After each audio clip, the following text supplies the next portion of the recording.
साध्वी जी, पहले तो आपको प्रणाम, नमस्कार, आपका स्वागत। उसके बाद हम आपसे जानना चाहेंगे कि ये जो अमृत वर्षा है, ये क्या आध्यात्म ज्ञान है? हाँ, जय श्री कृष्ण सभी को।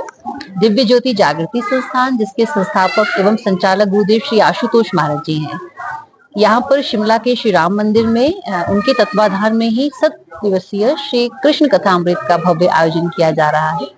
और इस कथा के पीछे उद्देश्य यह है कि हम लोग भगवान श्री कृष्ण के वास्तविक ज्ञान को समझें।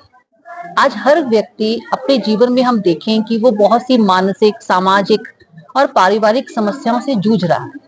तो यदि हम भगवान श्री कृष्ण के जीवन से शिक्षाएं अपने जीवन में धारण करें तो निस्संदेह हम एक सुंदर, खुशहाल, समृद्ध और भक्तिमय जीवन व्यतीत कर सकते हैं।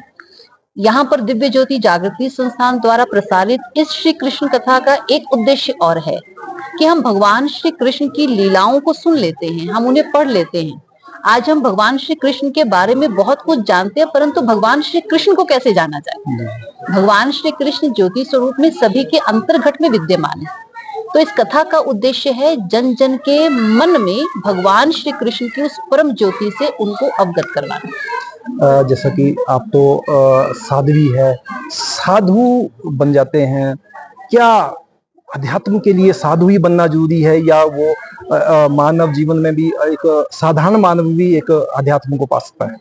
हाँ जी, बिल्कुल ऐसा नहीं है कि जो अध्यात्म है, धर्म है या ज्ञान भक्ति हमें सन्यासी बनाती है। वास्तव में सन्यास मात्र केवल किसी वस्त्र तक सीमित नहीं है। सन्यास का अर्थ होता है मन से विरक्त होना।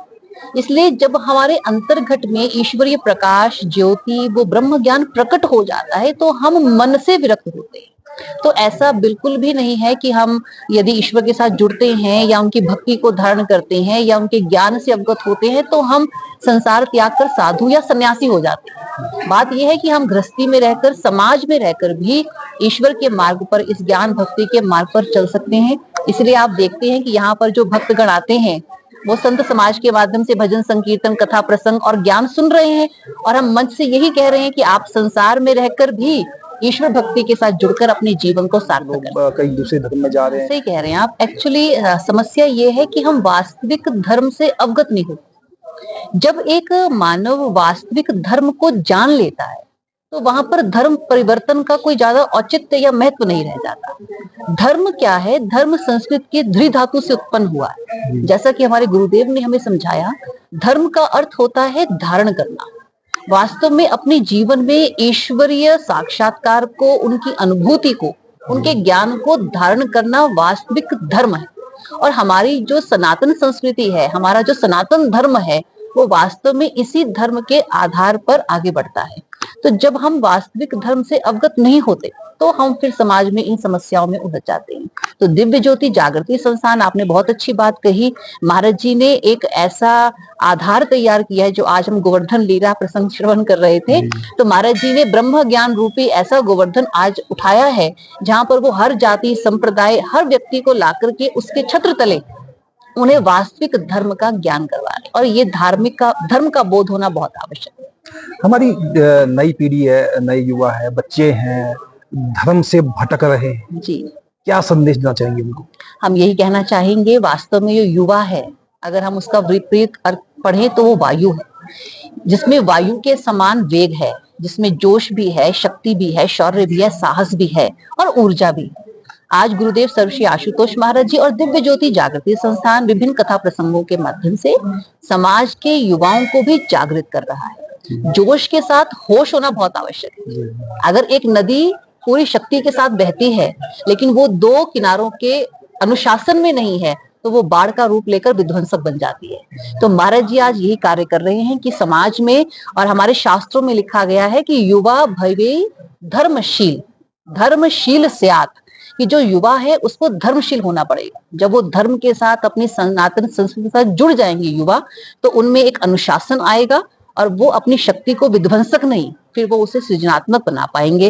और आप मंच पर हमारे युवा सन्यासियों को देखते ही हैं, ये बहुत बड़ा प्रत्यक्ष प्रमाण है कि महाराज जी ने कैसे आज के समय के युवाओं के भीतर इस ज्ञान और भक्ति को भरा है और निर्बाध गति से ये प्रवाह आगे बढ़ रहा है। एक सवाल आपसे और भी करना चाहेंगे, जैसा आदमी जब जवानी में होता है, युवावस्था होती है, तो बहुत ही ज्यादा उसमें बहुत सी ऐसी बातें होती है कि वो किसी की आगे झुकता नहीं, परंतु जैसे जैसे वो ढलता जाता है तो आध्यात्म की तरफ बढ़ता जाता है। क्या कारण रहते हैं ऐसे? वैसे तो अगर हम अपना इतिहास देखें और हम अपना सनातन संस्कृति देखें तो ध्रुव प्रहलाद बहुत ज्वलंत उदाहरण है, जिन्होंने बहुत छोटी आयु में 3 और 5 और 7 वर्ष की आयु में उन्होंने इस भक्ति के पथ को धारण कर लिया था। एक्चुअली आज के इस कलिकाल में जो मनुष्य है वो मोस्टली वो बहिर्मुखी हो गया है। हम अपनी इंद्रियों के माध्यम से बहिर्मुखी होकर के मात्र केवल सांसारिक विकारों में, विषयों में, या यूं कहें कि सांसारिक संसाधनों की लोलुपता में उलझ गए।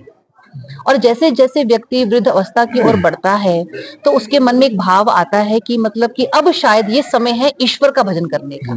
लेकिन हमारा ये मानना है, और सिर्फ दिव्य ज्योति जागृति संस्थान का नहीं, ये हमारी सनातन संस्कृति हमें उपदेश देती है कि जिस प्रकार ध्रुव प्रहलाद ने बहुत छोटी सी ही आयु में अपने जीवन में इस ज्ञान के मार्ग को धारण किया, समय तो वही है ज्ञान को धारण करने का। वहीं से एक जो बीज है वो आरोपित होता है ज्ञान भक्ति का एक मनुष्य के जीवन में। तो प्रयास आप देख रहे हैं संस्थान का यही है, वो बच्चों से लेकर युवाओं से लेकर के प्रौढ़ावस्था तक हर वर्ग तक इस ज्ञान को पहुंचा रहा है, और प्रयास हमारा ऐसा ही होना चाहिए। अब बहुत बहुत धन्यवाद आपका। जैसा कि देवभूमि हिमाचल हमारा माना गया है, देवों की भूमि माना, क्या अनुभव रहा हिमाचल में?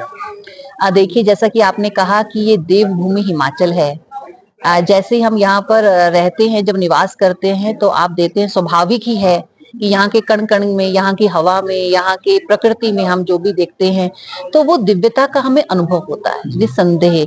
और यहाँ पर आकर कथा कहना और भक्तों का हम देखते हैं मंच से जिस प्रकार कथा का वाचन होता है और भक्तों का जो हमें रिस्पांस प्राप्त होता है, भक्त जिस प्रकार से भजन कीर्तन करते हैं, हमारे साथ ताली बजाते हैं और भावमय होकर के वो नृत्य भी करने लग जाते हैं, तो ये बहुत अच्छा एक्सपीरियंस रहता है।